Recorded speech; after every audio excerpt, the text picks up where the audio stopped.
Curious George by H. A. Ray. This is George. He lived in Africa. He was a good little monkey and always very, very curious. One day, George saw a man. He had on a large yellow hat. The man saw George too. What a nice little monkey, he thought. I would like to take him home with me. He put his hat on the ground, and of course George was curious. He came down from the tree to look at the large yellow hat. The man had been wearing the hat on top of his head. George thought it would be nice to have the hat on his own head.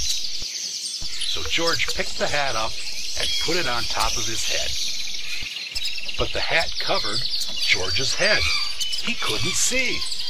The man quickly picked him up and popped him into a bag. George was caught. The man with the big yellow hat put George into a little boat, and a sailor rowed them both across the water to a big ship. George was sad, but he was still a little curious. On the big ship, things began to happen. The man took off the bag. George sat on a little stool, and the man said, "George, I'm going to take you to the big zoo in a big city. You will like it there. Now run along and play, but don't get into trouble." George promised to be good, but it is easy for little monkeys to forget. On the deck he found some seagulls. He wondered how could they fly. He was very curious. Finally he had to try. It looked easy, but oh, what happened? First this, and then this.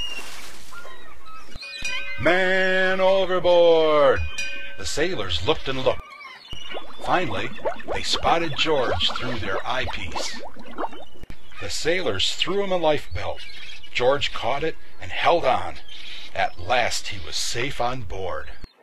After that, George was a good monkey for the rest of the long trip. George said goodbye to the kind sailors, and he and the man with the yellow hat walked off the ship, onto the shore, and on into the city to the man's house. The man in the yellow hat made George a meal of all of his favorite foods. After eating, George felt sleepy, so he put on some pajamas. He crawled into bed and fell asleep at once. The next morning, the man telephoned the zoo. George watched him. He was fascinated. George was very curious. He wanted to telephone too. What fun! Oh no! George had telephoned the fire station. The firemen rushed to the telephone. "Hello, hello," they said, but there was no answer. Then they looked for the signal on the big map that showed where the telephone call had come from. They didn't know it was George. They thought it was a real fire. The firemen jumped on their fire trucks and raced to put out the fire. When they got there, no fire, only a naughty monkey. George tried to run away, but he was tangled in telephone wire and he got caught. The firemen said George had been bad, so they put him in jail. George was a very sad little monkey. George climbed up to the window. A watchman tried to catch George, but he was too big and heavy. The bed tipped, the watchman fell, and George ran through the open door. Quickly and quietly he walked on the telephone wires. George was free. On the street, a little girl bought a balloon for her brother. George was very curious. He felt he must have a bright red balloon. He reached over and tried to help himself, but... Hey! Instead of one balloon, the whole bunch broke loose. The wind whisked them away, and George held on tight with both hands. Higher and higher he sailed until the houses looked like toys and the people looked like dolls.